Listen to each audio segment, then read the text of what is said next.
Bem, Nath, muito obrigado por mais essa apresentação, né, por estar aqui conosco, ter se disponibilizado para fazer essa apresentação.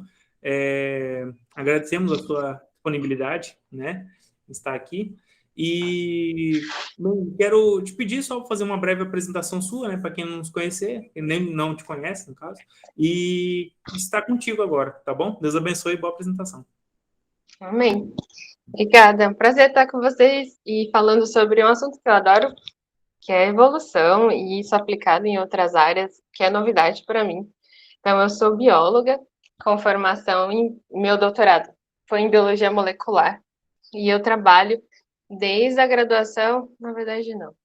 Desde a graduação eu trabalho com insetos, mas depois comecei a trabalhar desde o mestrado, então até agora no pós-doc eu trabalho com micro-organismos, trabalho com bactérias. Então, e eu sou, então, uma daquelas biólogas, como o Plática diz, que eu acho muito interessante, que ele fala entusiastas da evolução. Eu sou uma dessas, que adoro esse tema e gosto muito de estudar sobre isso e de ler sobre.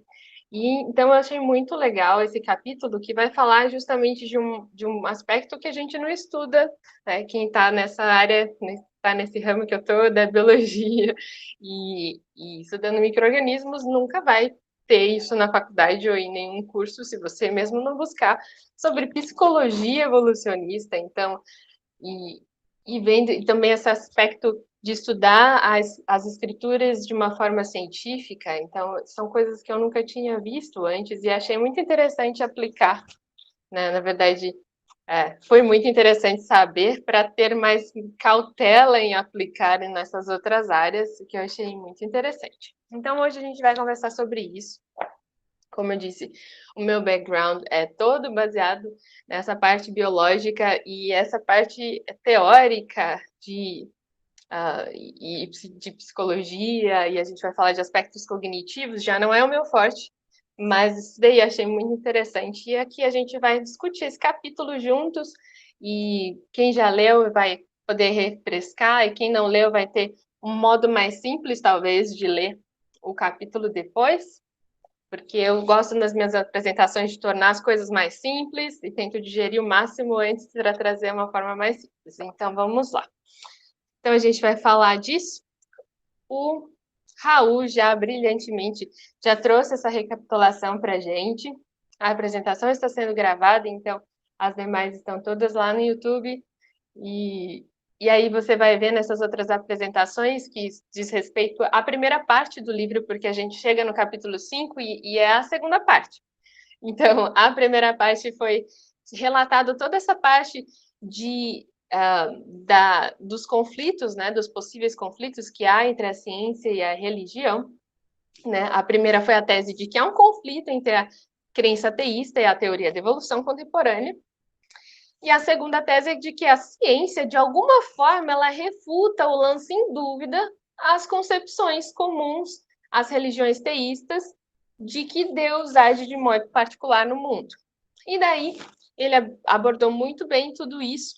Só que daí então ele foi, eu gosto muito desse autor porque ele é muito positivo, sempre muito positivo. Tipo, não tem conflito. Eu gosto muito dessa positividade dele e do modo como ele aborda, porque ele não está sendo só positivo no modo teórico, é só positivo. Não, ele traz dados e ele examina cautelosamente. Então, é muito interessante.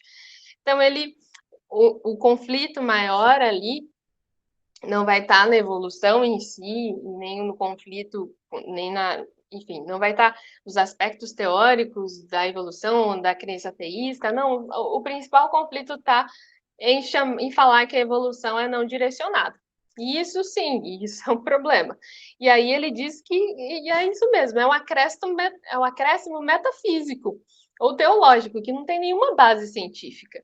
E até sobre isso eu queria destacar que na minha aula de evolução do doutorado foi a melhor disciplina de evolução que tive na vida, assim, foi muito, muito boa, que já tinha tido outras durante a graduação. Mas lá o nosso professor, ele muito, né, naturalista, ele mostrou pra gente um algoritmo que reproduzia as coisas e ele foi feito para criar mutações aleatórias, e aí essas mutações aleatórias nesse algoritmo geravam coisas. E daí ele que tinham sentido. Aí ele falava, ele estava demonstrando com aquele algoritmo que não precisava ser direcionado, que é só aleatoriedade mesmo, que tudo foi feito do acaso e tá tudo bem. Mas não tem base científica, sabe? Não tem. Por mais que ele queira demonstrar aquele algoritmo e tal e dizer que não existe, existe. Na verdade, a gente nem pode dizer que sim ou que não pela ciência. Então, aí é que está o problema da questão da não direcionalidade dessas mutações. E aí, né, então, nesse capítulo, a gente vai falar dos conflitos superficiais, que eu achei interessante, que ele vai falar desses dois temas. E o que a psicologia evolutiva e a crítica histórica bíblica têm em comum? Tem em comum justamente o fato dele achar que quando conflita com a fé cristã, com a fé teísta, esses conflitos eles são superficiais, na visão dele. E aí, já dando um spoiler do capítulo 6, que vai falar justamente sobre os anuladores, e se isso é sério demais e que anula a nossa crença ou anula a ciência, enfim, ele mesmo vai falar logo de cara que não oferecem nem de longe anuladores da crença cristã ou teísta. Então a gente vai falar sobre o que se trata esses dois termos, né? Esses dois conceitos e o porquê que ele acha que isso é superficial. Isso pode ser explicado por nós, biólogos, entusiastas da evolução. A gente adora tentar explicar as coisas com base na teoria e na seleção natural. Então, eu sou muito dessas, e quem conversa bastante comigo vai ver que quase sempre eu estou trazendo a evolução para o assunto e estou querendo explicar as coisas por causa disso. E, por exemplo, né, a gente está falando de caracteres naturais, aí a gente tem os clássicos casos da zebra, por exemplo. Por que que a zebra tem listras? A zebra tem listras porque as zebras brancas não foram selecionadas. As zebras brancas não sobreviveram porque elas não conseguiram se disfarçar dos predadores e elas não tiveram seus caracteres. Então, elas não sobreviveram, não se reproduziram, seus caracteres não foram passados adiante e por isso elas se extinguiram. E hoje, só aquelas zebras que são preta e branca, que conseguiram se camuflar naquele contexto, naquele ambiente, conseguiram sobreviver dos predadores e elas estão. E hoje elas estão por aí. Então, tudo na evolução, na seleção natural, ela vai ser baseada nisso, em caracteres adaptativos. Adaptativos àquele contexto, naquele ambiente, foi um caractere que promoveu a sobrevivência desses indivíduos. E por isso eles passaram isso adiante e isso se perpetuou no que nós temos hoje. Só que daí tem um aspecto importante que foi também uma coisa que eu gostei muito quando fui estudar evolução, que são os pendículos, ou os spandrels, que é o pedínculo em português, em inglês.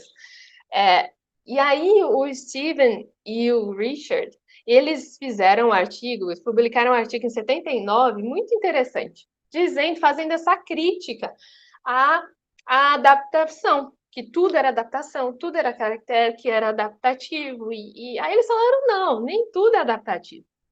E aí eles deram esse exemplo. E aí o Platin até tem aqui a gente vai ler aqui, o que são esses pendículos. Então ali aquela parte amarelinha, eu acho que eu não vou conseguir mexer, mas vocês estão vendo ali. Então aquela parte amarela da figura de desenho, esses são esses arcos triangulares. Então, são essas áreas triangulares. E daí aqui a gente tem uma explicação melhor. Então, são os espaços triangulares curvos formados pela intersecção entre o ângulo reto de dois arcos redondos. É um subproduto arquitetônico necessário do fato de se apoiar em uma cúpula, sobre 4 arcos semicirculares. Então, ele é só um subproduto. Ninguém pensou, vamos fazer um pendículo. Não, vamos fazer o arco, vamos fazer uma cúpula. Só que para manter ela em pé e usar esses 4 pilares, a gente precisa... então, teve que ficar triângulo ali. Então é isso, é um subproduto. Não era intencional, não é adaptativo. Não precisava, não era exatamente algo que conferiu uma habilidade, mas é só algo que vem como subproduto. E aí é isso que eles explicam na parte biológica também. Então, é, então, é uma característica em questão que é um subproduto da evolução. Uma característica que, em si, por si só, ela não melhora o desempenho, mas é uma consequência necessária de características que o fazem. Que veio alguma coisa que veio junto, veio um anexo junto. Aí eles falam sobre o queixo, e aí, nesse caso, a gente vai discutir mais para frente que a música eles foram considerando como isso também, a religião, que é o que a gente vai falar depois. Alguns autores vão considerar também a religião como um subproduto de algo que não é adaptativo, mas que precisou estar ali, ou que veio junto com outra coisa que era importante. Então, na evolução, a gente não pode sempre falar que todas as características que estão vigentes, elas são adaptativas. Não necessariamente. Às vezes é um pedínculo, às vezes veio por seleção sexual, que às vezes também não faz muito sentido para a seleção natural, não era adaptativo, mas foi selecionado por causa da reprodução. Então, tem vários viés aí que nem tudo é adaptativo, nem tudo pode ser explicado simplesmente porque deixou gerar mais descendentes. E daí, então, como eu estava falando, essas nossas explicações, estava claro que toda vez que a gente tem que explicar o porquê que o pavão tem aquela coisa gigante, sendo que os predadores ficaria muito mais fácil para pegar ele, então tudo a gente tenta explicar nessa base, é lógico que um dia ia esbarrar nos comportamentos humanos. E aí foi o que aconteceu. E é o que eu descobri que faço sem querer, mas que estou defendendo uma tese que eu nem sabia, mas agora sei. Então, aí entrou a sociobiologia, que era justamente isso. O Osborne, Wilson, que a gente vai falar bastante sobre o Wilson, que ele foi o precursor, né? Ele trouxe esse livro de Sociobiology, The New Synthesis, em 1975. E aí ele trouxe um grande problema. Assim, ele trouxe algo novo, então foi muito criticado, mas ao mesmo tempo ele introduziu algo novo na ciência. E aí, assim, ele teve muitas críticas, principalmente porque ele começou a considerar atos como estupro e outras formas de violência como atos de menor importância. Era só porque são meras decorrências da nossa herança evolutiva. Outros consideram profundamente sexista a obra dele. E outros ainda vão deplorar pela uma péssima qualidade científica. Então, ele surgiu, saiu com esse livro, teve muita crítica, mas essa área continuou. Só que mudaram o nome. Aí é que tá. Eles não sabem se mudou o nome para fugir das críticas ou se tornou uma área nova. Mas tá mais para só mudou o nome porque estava com muita crítica na sociobiologia. Aí eu coloquei o Darwin só porque eu gosto dele. Mas baseado nas ideias, então, de Darwin, surgiu esse campo e hoje é chamado essa área de psicologia evolucionista. E o Platger vai definir isso, então, como uma tentativa de explicar importantes características e comportamentos do ser humano à luz das supostas origens evolutivas da espécie humana. Quem não gosta de Darwin? Eu também não entendo como as pessoas não gostam de Darwin. Eu gosto tanto dele. Enfim, e aí surgiu a psicologia evolucionista. Vamos lá. E aí o Plástico ele vai abordando alguns tópicos nisso. E o primeiro que ele vai falar é sobre a música. Então, aí os biólogos, né? Eu também amo o Lamarck e também o outro, calma que eu esqueci, que era mais importante ainda que o Darwin. Vocês lembram o nome dele? Que o Darwin, que o menino conseguiu ter todas as ideias do Darwin em muito pouco tempo e nem foi tão bem reconhecido. Gente, tá vendo?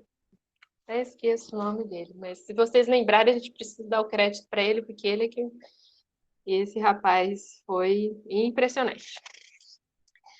Mas então, voltando então sobre o assunto da música, que as biólogas aqui enlouquecidas pelo Darwin, né, gente? É um livro assim que a gente gosta muito dele. Olha lá, apagou de novo. Vou ligar aqui, descobrir como liga agora.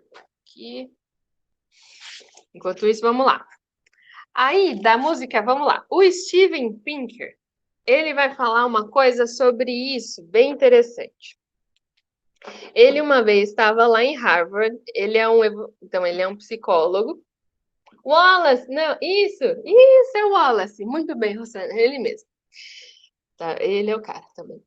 Então, o Steven Pinker, ele estava lá como um psicólogo falando numa plateia em Harvard para musicólogos, e ele tem a capacidade ele escreveu um livro que ficou super famoso e foi falar com os musicólogos. Daí, nesse livro, ele chama How the Mind Works. E aí ele foi falar para esses músicos o porquê de 660 páginas, apenas 11 ele dedicou para música, né? Eles estavam, poxa, vai falar da mente, não falar da música, só 11 páginas, por quê? Aí ele foi dar a explicação dele, super ameno. Ele disse assim, no que se referiria à evolução e ao desenvolvimento humano, a música era inútil. Desconsiderou-a, dizendo se tratar de um docinho de coco auditivo, uma diversão trivial que, por mero acaso, faz cócegas altamente agradáveis em várias partes importantes do cérebro, como o doce faz cócegas ao paladar. Olha que coisa, que pessoa legal. Vou falar com musicólogos, uma plateia deles, e é isso que ele falou. Daí, o Steven Minter, esse eu não sei pronunciar. Ele vai defender a música, mas aí não estava na mesma plateia, né? É um outro psicólogo que vai falar sobre o tema. E aí ele vai dizer, não é assim. A música, ela tem um sentido evolutivo, sim, porque ela está ligada à caminhada, à marcha e outras atividades rítmicas. Então, grupos, quando vão para a guerra, às vezes usavam a música e tinham vantagem por conseguir se organizar melhor. Então, ele foi, né, falando como a música era importante. Aí eu achei interessante, né, porque o Platinger, ele fica meio mordido, né, com a situação. Ele fala, como pode?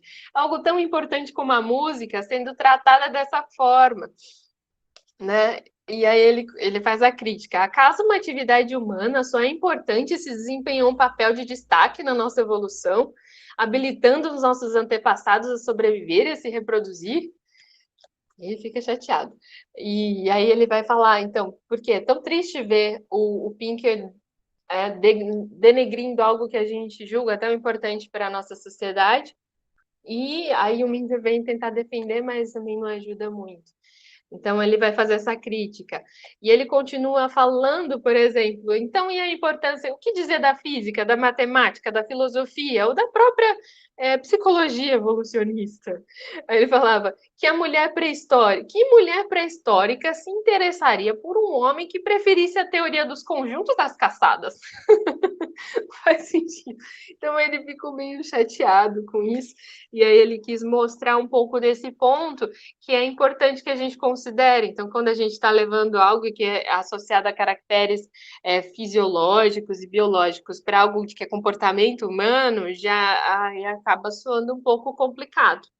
E é essa a crítica que ele vai fazer aí. Mas vamos seguindo. E daí a gente esbarra em outro assunto importante que eles vão tentar explicar, que é o assunto da moral e da ética. Eu lembrei que esses dias a Samila, a gente estava conversando sobre isso, que ela estava tentando convencer um colega lá do laboratório, que falando sobre moral, e se isso vem, né, gerado dentro de nós, ou se isso é um subproduto da nossa cultura, é algo que foi imposto a nós, e aí esses psicólogos evolucionistas vão conversar sobre isso. E aí eles vão dizer que a ética é uma ilusão que nos foi impingida pelos nossos próprios genes, para nos obrigar a cooperar uns com os outros. Assim, a razão da moralidade parece ser o interesse próprio. Bem frio, né? E aí ele vai continuar. Os seres humanos funcionam melhor quando seus genes os enganam, o fazendo pensar que estão ligados a uma moral objetiva, irrevogável, que deve ser obedecida. Porque os indivíduos dotados de percepção moral como a nossa terão mais probabilidades de cooperar uns com os outros, por isso tenderão mais a sobreviver e a reprodução, que grupos que não tenham tal percepção.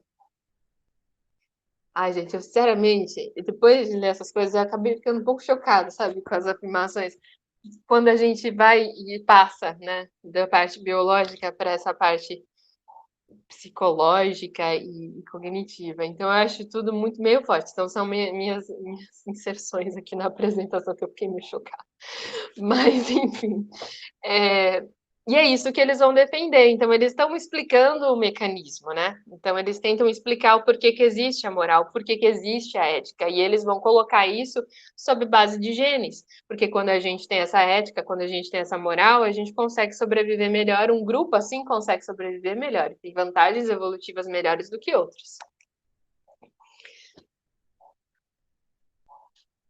Ai, a treta na fisiologia é mais sinistra. Na filosofia, imagino. Eu imagino. Vocês devem sofrer. E agora, aí a gente esbarra também no altruísmo, que eu também achei bem forte, assim. Então, o Herbert Simon, ele vai falar sobre essa questão do porquê existem pessoas altruístas. E é uma questão que faz, no sentido evolutivo da coisa, não faz sentido existirem altruístas. Porque eles vão se dar por outros, eles vão morrer por outros, então eles não vão deixar os descendentes deles para beneficiar os descendentes de outros. Isso, eu vou até fazer um parênteses antes da gente entrar no Herbert Simon, que ele é dessa área de humanas, e eu vou voltar um pouco para a biologia nas minhas aulas de evolução. Lá o nosso professor estava explicando sobre altruísmo, mas no mundo biológico, que está tudo bem para gente. Então lá ele explicava sobre os insetos sociais, que são as formigas, os cupins, por exemplo. O que acontece lá? Existem nesses insetos sociais muitos indivíduos, indivíduos que vão ter esse objetivo de morrer pela colônia. Então, o objetivo da vida deles é dar a vida deles e não deixar descendentes.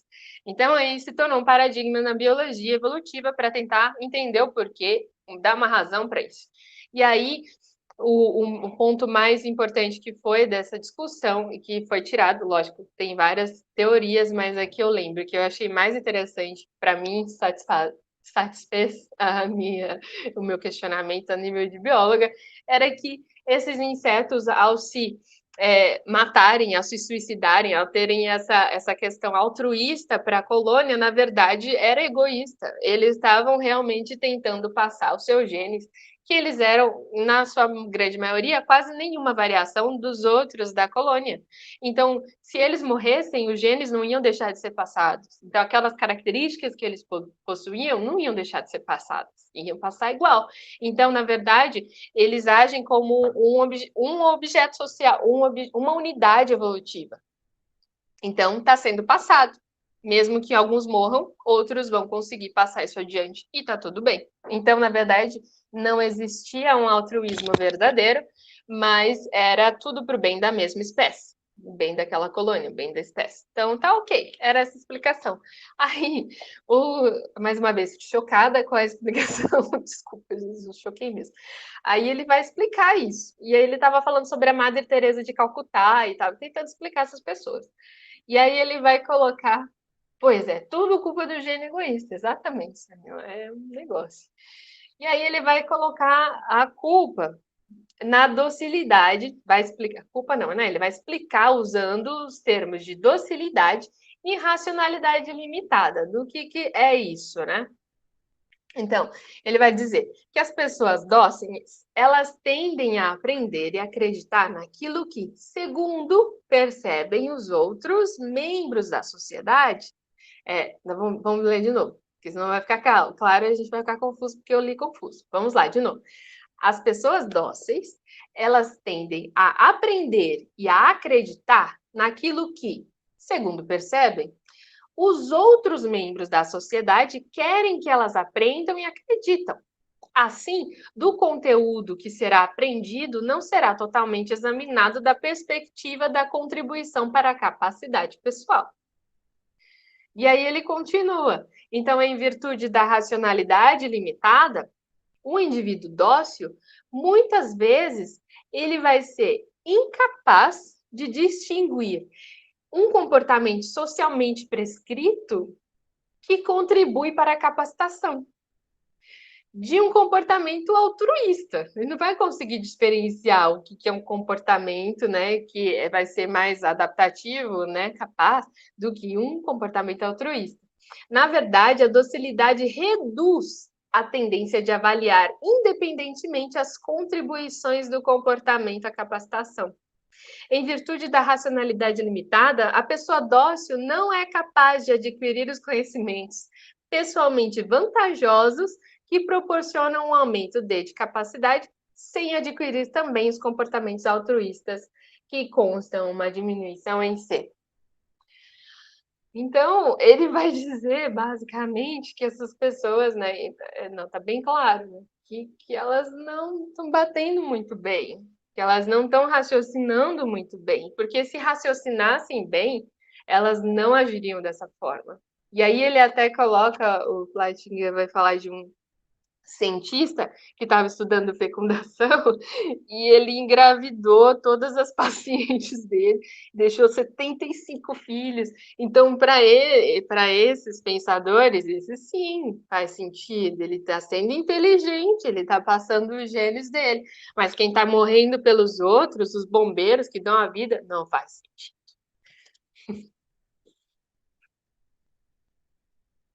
E aí, ele vai encerrar esse ponto, né? Meio chateado, percebi a chateação, ou eu estava tão chateada que fiquei mais chateada. Mas ele vai ser esse ponto, a gente vai voltar ele um pouquinho daqui a pouco. Mas aí a gente vai entrar agora como isso vai conflitar com a religião e como eles vão explicar a religião. E aí a gente entra nisso. Tem dois grandes pensadores, três, dois deles que são Boyer e Watran, eles vão falar. Ambos vão entender como sendo uma sem função adaptativa, a religião. Não tem função adaptativa, é só um subproduto da arquitetura cognitiva. Lembra do pendículo? Então é a religião, é um pendículo da nossa arquitetura cognitiva. E o Boyer vai dizer que é um organismo cujo funcionamento ainda é precário e em consequência, ou efeito colateral do nosso tipo de cérebro. Ele vai definir a evolução como uma família inteira de fenômenos cognitivos que implicam seres minimamente contraintuitivos, os quais agem de maneira contrária às categorias ordinárias.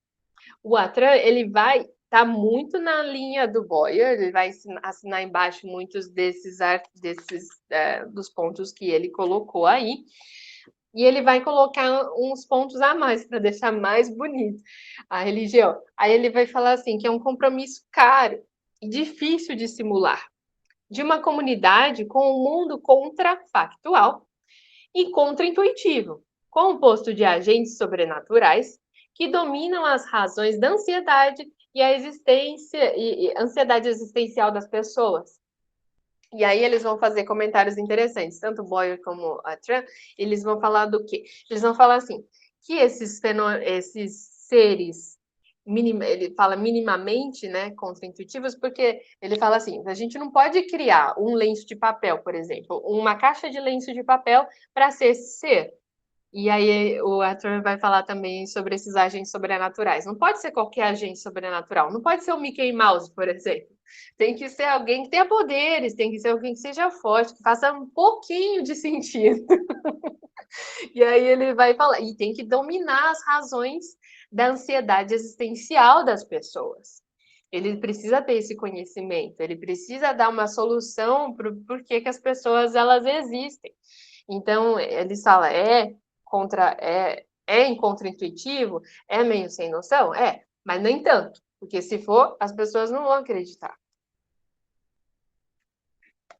E ele continua dizendo que a religião é materialmente dispendiosa implacavelmente contrafactual, chegando a ser contraintuitiva. A prática religiosa é custosa por envolver sacrifícios materiais, o tempo reservado à oração, pelo menos, os gastos emocionais, porque ela incita a medo e esperança, e os esforços cognitivos, né? A necessidade de compatibilizar a rede de crenças factuais e de contra e a de contra-intuitiva. Então, é interessante que também é um jeito interessante de falar de evangelismo, né? A gente vai passando, então, essa crença para outros. Então, não é uma coisa simples, né? É uma coisa difícil de se manter. Mas aí, mais uma vez, o Plotkin ele vai ser muito positivo. Eu gosto dele, gostei muito dele. E ele vai dizer assim: existe conflito? Existe com a crença cristã? Não, ele vai dizer que não necessariamente, ele vai falar. Veja só, ele fala assim: o que esses rapazes, né? O que esses grandes pensadores, que esses cientistas estão tentando fazer? Eles estão tentando descrever processos, né? Então era um jeito de também de me acalmar. Então ele fala: não, eles estão tentando só descrever um processo, de como isso acontece. E aí ele fala: ninguém acha que descrever os mecanismos envolvidos na percepção impugna a veracidade das crenças perceptuais. Só porque eu estou explicando como uma coisa funciona, não vai tirar o crédito da minha crença perceptual, não vai tirar o crédito de nada. E aí é o que ele vai colocar, que eu achei bem interessante. E se Deus realmente tivesse usado esse tipo de mecanismo? E se realmente foi, se realmente foi um pedículo da evolução, da seleção natural, que não foi exatamente selecionado esse aspecto, mas se aquilo foi passado, se Deus escolheu esse modo para que isso chegasse até nós hoje? E aí ele estava falando, que ele diz aqui que eu achei bem bonito, que ele fala sobre aqui. Não, eu já passei. Que ele vai falar sobre os cristãos, né? Então ele vai falar sobre o fato de que Deus nos criou para que a gente pudesse encontrar com ele. E se ele criou realmente mecanismos cognitivos que foram descritos muito bem por esses pensadores, por esses cientistas, e assim foi o modo como Deus fez com que a gente o encontrasse. Aí ele vai tentar, aí ele faz que ele vai falar de a teoria e menos, que ele vai tirar umas partes, só as partes que conflitam para dizer que está tudo bem. E aí o Rodney Stark, ele também é bem, olha meu marido, ele é bem agressivo do jeito que ele vai falar, né? Eu nem citei muito ele aqui na apresentação, mas o livro vocês podem ler, o modo bem agressivo dele. Mas enfim, ele vai também nessa mesma linha seguir que a religião, até mesmo, deixa eu só fazer um parênteses, até o Plotkin fala que ele tá mais para ser um rapaz, uma pessoa que foi ferida pela religião do que tentar defender, por isso que eu achei nem importante trazer ele agora para a gente.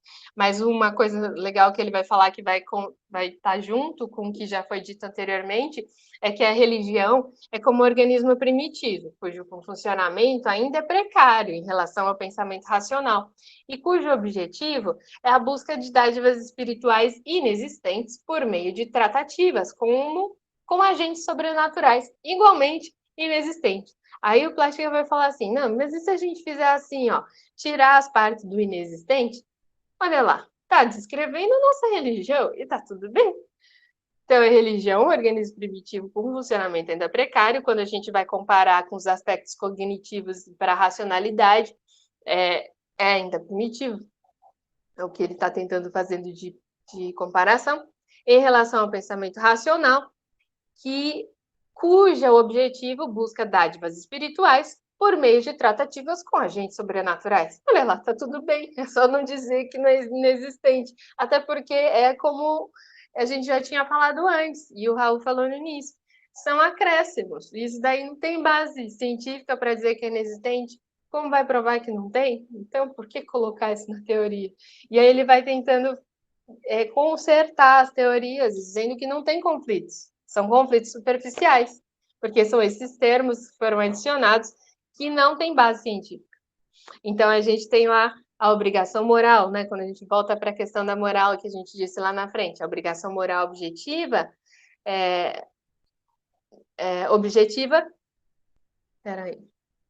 A obrigação moral objetiva. Acho que eu escrevi errado aí, gente.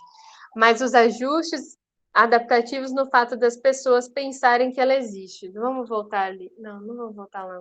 Mas a frase está errada aqui no slide, mas o que isso significa, sem a parte que o Plátano quis consertar, essa que está aqui embaixo. Vamos lá.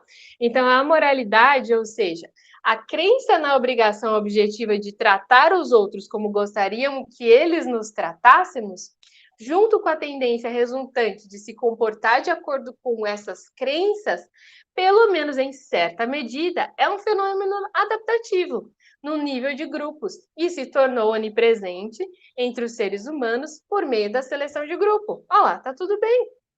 Pode ser mesmo. Pode ser mesmo que esse tenha sido o mecanismo que Deus utilizou para que isso continuasse a existir. Até pelo um bem comum, quando a gente pensa na graça, quando a gente pensa um pouquinho nessa questão da graça estendida, que não é só para quem é cristão. E aí a gente entra no terceiro e último ponto da religião, que vai falar sobre a interpretação funcional. Esse é o terceiro grande pensador que eu tinha citado no início. Os dois primeiros vão falar que não tem nenhuma função adaptativa. Já esse terceiro vai dizer que sim, que a evolução tem sim uma característica adaptativa, não é só um subproduto. E aí ele usa essa interpretação funcional, que seria o quê? O objetivo dele é ver se as propriedades detalhadas na Igreja de Calvino, que foi o objetivo da pesquisa dele, podem ser interpretadas como uma adaptação ao ambiente. E aí, olha lá o que ele vai dizer. Afirmo que o conhecimento dos detalhes, né, da gênebra de Calvino, que ele estava falando, corrobora claramente uma interpretação funcional do calvinismo no nível de grupo. O calvinismo é um sistema interligado com um propósito. E qual que é esse propósito?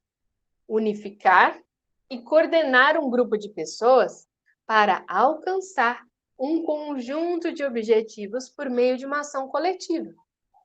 Talvez seja difícil definir com exatidão quais eram esses objetivos, mas entre eles certamente estava incluído o que Durkheim, alguém depois fala, se eu falei errado, desculpa, chamava de utilidade secular, né? Que eram os bens e os serviços básicos que todas as pessoas querem e dos quais necessitam dentro e fora da religião.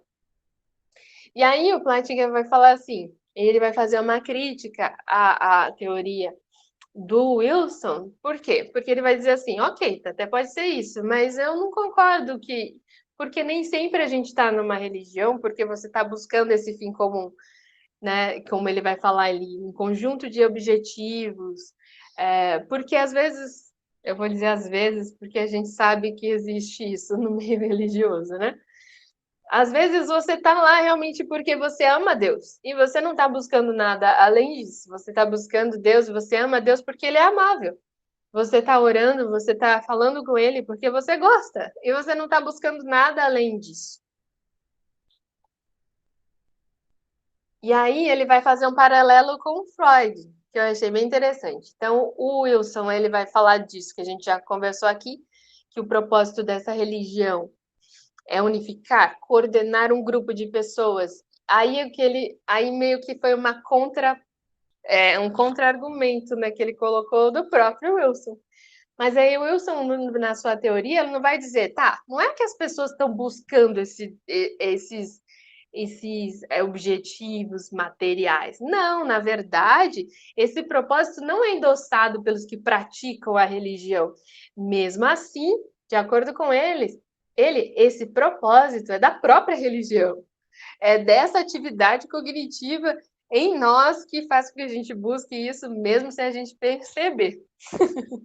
E aí o Freud ele vai falar sobre que a religião é uma ilusão, né? Ele vai dar uma contrapartida ali do Wilson, e a gente vai falar um pouquinho disso, que a religião é uma ilusão, que é uma função de propósito de crer, mas que tem função na ilusão, tem função e propósito da crença religiosa. E na verdade, habilitar os crentes a continuarem vivendo nesse mundo hostil.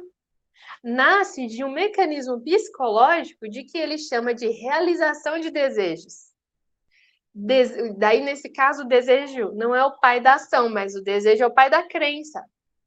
Então, ele vai falar que esse é o mecanismo que foi utilizado, que é a realização de desejos, que vai criar essa crença. E aí, onde está o problema disso, né? Onde está a crise? Do Wilson, a gente já falou um pouco lá atrás, que é o que ele discorda da questão do propósito, que nem sempre a gente está buscando isso, né? Que aí ele vai falar que, em geral, dizem, tá. Isso é o maior problema do Wilson, na verdade, que o Plattiga aponta como um problema, um conflito para nós, né? Que a gente não vai poder concordar 100% com ele, né? Só superficialmente, né? Na verdade, só conflito superficial. E ele vai dizer assim, ó, que um grupo que tem uma religião desse tipo terá vantagem na competição com os outros grupos, né? Que não tem essa religião, algo semelhante. O papel, portanto, não é refletir a realidade, mas participar da produção daquilo em que a religião resulta. Então, o que o Wilson está dizendo é que a religião não, essa crença, a crença cristã, seja lá o que crença for, ela não é direcionada da religião para algo verdadeiro. Não é uma crença verdadeira. E não é isso que ele vai incentivar, porque ele incentiva bastante a religião, diferente dos outros. Mas ele incentiva porque ele entende que tem um benefício nisso, que é o benefício que a religião produz. Mas ele não acredita que ela é verdadeira e que esses mecanismos vão gerar uma crença verdadeira. E aí a mesma coisa também do Freud, né? Nem todos os processos cognitivos produzem crenças verdadeiras, mas crenças que, mesmo sendo falsas, são úteis de alguma forma. O processo de realização de desejos não é orientado para a realidade. Portanto, a crença teísta para Freud não aponta para a verdade, mas para uma outra função, que é o que ele falou. Deixar as pessoas amortecidas num mundo tão difícil. Então, tenham suas religiões, porque é importante, vocês vão estar amortecidos. Mas isso não é verdade, eu não acredito que isso é verdade. Então, ele vai falar que aqueles processos cognitivos todos que ele descreveu muito bem nas obras dele, que faz sentido cientificamente, vão gerar uma crença que não é verdadeira, é falsa. E aí ele vai dar alguns exemplos disso. Por exemplo, quando você tem aquele seu amigo que pisou na bola com você um monte de vezes, foi desonesto com você várias vezes, mas você acredita que ele é digno da sua confiança e você continua confiando nele, mesmo que essa crença seja falsa, mas você quer acreditar que ele é honesto. E aí um outro exemplo também que ele vai dar nesse sentido é quando você está numa doença terminal. Tudo diz que você vai morrer. Os médicos, tudo, o seu corpo, você está muito mal, mas você acredita que você vai melhorar. É uma crença verdadeira? Ele vai dizer, não, não é. É contra, não faz sentido. E daí, então, é isso que ele vai defender, tanto o Wilson como o Freud, que as crenças, os mecanismos são legais, que a gente concorda, ok, não tem conflito. Pode ser que tenha sido assim, não tem conflito com a crença cristã, mas o problema está em deles dizerem que não é algo real. Daí o Raul está dizendo que ele... Opa, sumiu para mim. Então, o Raul está dizendo que ele, para o Freud, a religião é comparada a um mito. Por isso que ele diz que a crença não é verdadeira. Olha lá. E aí a gente entra, então, rapidinho nessa última parte. E aí a gente encerra para a gente fazer a discussão que quiserem fazer. Que é a crítica histórico-bíblica, que eu também achei muito legal. Quando eu era adolescentezinho, eu queria provar para todo mundo que a Bíblia estava certa. Daí eu falava, como é que eu vou falar para meus amigos que a Bíblia está certa? Aí eu nem sabia, mas eu só usava a abordagem bíblica tradicional. E aí para você tentar defender a Bíblia como algo sendo verdadeiro, então a gente vai discutir, o Plátano vai discutir nesse capítulo, esses dois modos de discutir isso. Então você pode falar que a Bíblia é verdadeira usando a abordagem bíblica tradicional e usando a abordagem crítica, que a gente vai falar depois, que é a parte mais científica do negócio. Então, quando a gente usa esse tipo de abordagem para dizer que a Bíblia é de verdade, tem alguns pressupostos. Uma coisa. Viu? Olha lá, eu estava tentando ser uma apologeta, isso, gente. A pessoa que viu que não, enfim, não foi. Ai, muito bom, obrigada. E aí, quem vai defender a Bíblia nesses temas vai usar, então vai acreditar, vai ter como pressuposto que a Bíblia, que Deus é o principal e genuíno autor da Bíblia, que a Bíblia ela tem autoridade e ela é divinamente inspirada e que ela não exige, e essa abordagem não vai exigir de modo algum que Deus apresente argumentos. Tá certo, uai. Eu tô examinando, a gente está estudando o que ele diz, e é só isso. A gente não vai chegar no fim e falar, mas será que isso é verdade? Não, você já tem um pressuposto de que ela é a palavra de Deus, de que ela foi escrita por Deus. E isso vai ser a base para que a gente fala que a interpretar as escrituras pelas escrituras. Então, se você está com uma dúvida no que Paulo disse lá nas epístolas aos Colossenses, você não vai buscar em outros lugares a não ser a própria Bíblia para dizer isso. Então, eu vou ler lá o que Jesus disse, vou ler lá o que foi dito no Antigo Testamento. Então, a própria Bíblia vai explicar ela mesma, porque ela inteira é inspirada por Deus, escrita por ele, escrita por homens, mas inspirada por ele. Só que daí, olha lá, mais uma coisa legal que o iluminismo traz para nós. Assim, o iluminismo, né? Ele foi uma época fantástica, só que não. Que raiva que eu tenho. Enfim, no projeto do iluminismo, foi um projeto, então, do iluminismo trazer a crítica histórico-bíblica, um modo revolucionário de estudar a Bíblia. Vamos lá, então. O que ele estava falando sobre isso? Os críticos históricos, portanto, insistem com razão em que o tribunal diante do qual as interpretações devem ser arguídas não podem ser confessional ou não podem ser confessional os dogmáticos ou confessional ou dogmático.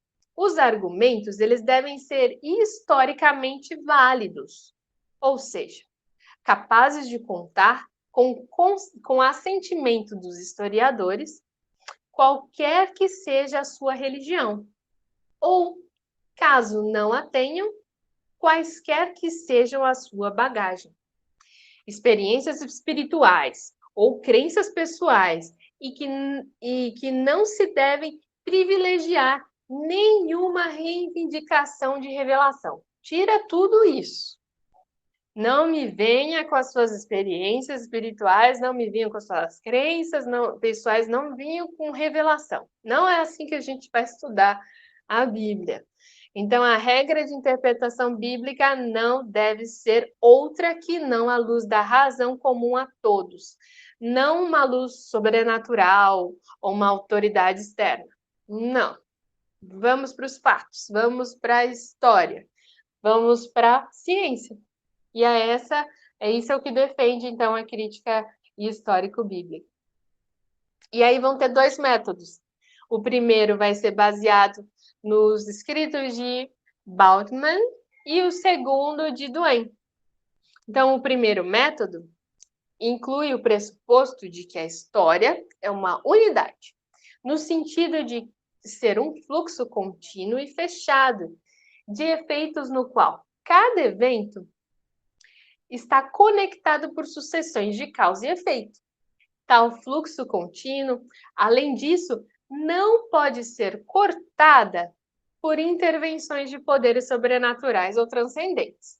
Então, quem segue a linha do Bultmann não pode, de jeito nenhum, considerar intervenção de poderes sobrenaturais. Não existe isso nessa linha de pensamento. Na segunda linha, quem segue o Duane vai falar, já não vai poder ser tão, eles não são tão né, incisivos nessa questão.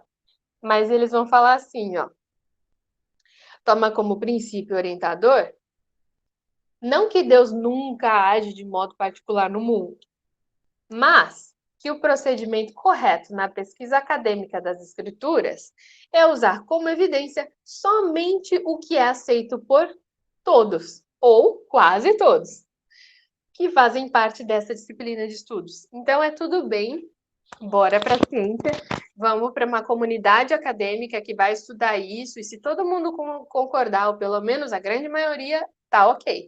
Mas se não, não vamos aceitar. E daí ele fez uma analogia interessante de dizer que as pessoas que estudam a Bíblia desse jeito são como um grupo de pessoas que estivessem... Aqui, ó. Seria como se fosse o John Mayer, vai dar um exemplo do que seriam esses duenienses, não sei se falar assim, mas enfim. Ele vai falar que é como se fosse um conclave não papal de acadêmicos judeus, católicos, protestantes, agnósticos, que ficariam todos trancados no porão da biblioteca de Harvard até chegarem num consenso quanto aos métodos históricos quanto ao que os métodos históricos podem demonstrar acerca da vida e da missão de Jesus. Então não importa sua religião, vamos juntar todo mundo, vamos analisar os fatos, se todo mundo concordar, tá ok. Mas se não, não tá ok. E aí, ela não vai colocar, né, não vai colocar em xeque que Deus é o principal autor da Bíblia, ela não vai colocar em xeque, assim, como foi o primeiro, que era bem incisivo. Mas, ao mesmo tempo, ela não vai poder dizer que Jesus não ressuscitou dos mortos, que não existe milagre, mas as pessoas precisam todas concordar com isso. E aí é o que vai ficar mais complicado para bater com a nossa fé cristã, com a fé teísta. Então, esses dois modos de examinar as escrituras se torna extremamente conflitante. E aí, no livro, o Blattger vai dar alguns exemplos sobre isso, de coisas que eles entendem quem é Jesus, e que eu não trouxe aqui para nós, né? Eu acabei ficando por aí, mas que vão falar que o Cristo histórico, na verdade, era um cogumelo. E aí, enfim, a galera vai longe, né? E as críticas são muitas e os conflitos são bem complicados. E aí, para finalizar, ele deixa essas duas perguntas, né? E ele vai falar assim: como devemos considerar os resultados negativos desses empreendimentos científicos? Porque olha, nessa parte, então, de estudo das escrituras, achar um consentimento de Jesus é complicado. E aí ele vai dizer assim, como é que a gente lida com esses resultados tão ruins acerca da nossa fé? E aí ele pergunta, né? Eles fornecem anuladores das crenças com as quais conflitam? Cenas dos próximos capítulos, é assim que determina. E aí vem o capítulo 6 para falar sobre os anuladores e responder essas questões. Mas então é isso, pessoal. A gente tem para... Olha lá, o Dario de novo, fofamente. E é isso, pessoal. Quis dar uma visão geral do capítulo. E aí, tá aberto aí. Show! Parabéns, Nath. Eu vou encerrar somente a gravação, tá bom? E daí a gente faz um bate-papo agora, mais contraído, sem tantas preocupações, certo? Tá bom? Uhum.